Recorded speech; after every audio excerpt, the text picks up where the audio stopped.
More అనే వ్యక్తి is an astronaut. నాసాకు చెందిన ఇద్దరు ఆస్ట్రోనాట్స్ దాదాపు 200కు పైగా దినాలు వారు స్పేస్ స్టేషన్లో సమయాన్ని గడిపారండి. మధ్యలో చాలా కథనాలు వచ్చినాయి, చాలా వార్తలు వచ్చినాయి. ఏమనంటే వాళ్ళు ఎక్కడున్నారో మిస్ అయిపోయారు, వాళ్ళు మళ్ళీ తిరిగి వస్తారా అని. Butch Wilmore and Sunita Williams అనే ఆమె భారతీయ సంతతికి చెందిన స్త్రీ.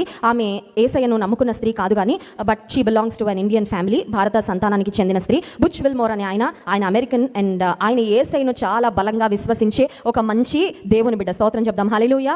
బుచ్ విల్మోర్ అండ్ సునీతా విలియమ్స్ని సేఫ్గా దాదాపు 250 రోజులు పైగా వారు స్పేస్లో గడిపిన తర్వాత వారిని స్పేస్ షిప్లో వాళ్ళు మళ్ళీ నాసాకు తీసుకొచ్చారు. వచ్చిన తర్వాత ఆ బుచ్ విల్మోర్ని ఒకరు ఇంటర్వ్యూ చేస్తూ ఉన్నప్పుడు వారు అడిగిన ఒక ప్రశ్న ఏంటంటే, ఆదివారాలు మీరు స్పేస్ స్టేషన్లో ఏం చేసేవారు అంతరిక్షంలో అని. ఆయన ఒక ఆశ్చర్యకరమైన మాట చెప్పాడండి. ఆయన చెప్పిన మాట ఏంటంటే, నేను అంతరిక్షంలో నుండి ఆదివారాలు మా చర్చి లైవ్ కనెక్ట్ అయ్యి నేను ఆరాధనలో పాల్పొందేవాడిని అని చెప్పాడు. ఒకసారి స్తోత్రం చెప్దాం, హల్లెలూయా.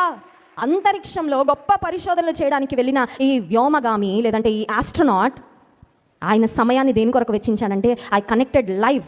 అమెరికాలో ఉన్న నా చర్చ్ ఆరాధనకు నేను లైవ్ కనెక్ట్ అయ్యి దేవుని వాక్యం విన్నాను. ఎందుకంటే నేను అంతరిక్షంలో ఉన్నా కూడా నా ఆత్మకు ఆహారం కావాలి కదా, నాకు దేవుని వాక్యము కావాలి కదా, పరిశుద్ధుల సహవాసం నాకు కావాలి కదా. అందుకే నేను అంతరిక్షంలో ఉండి కూడా నేను దేవుని సన్నిధిని లైవ్లో నేను అనుభవించాను. చాలాసార్లు అంతరిక్షంలో ఉండడం ఇక్కడే ఉంటాం, రాజమండ్రిలో పక్క వీధిలో.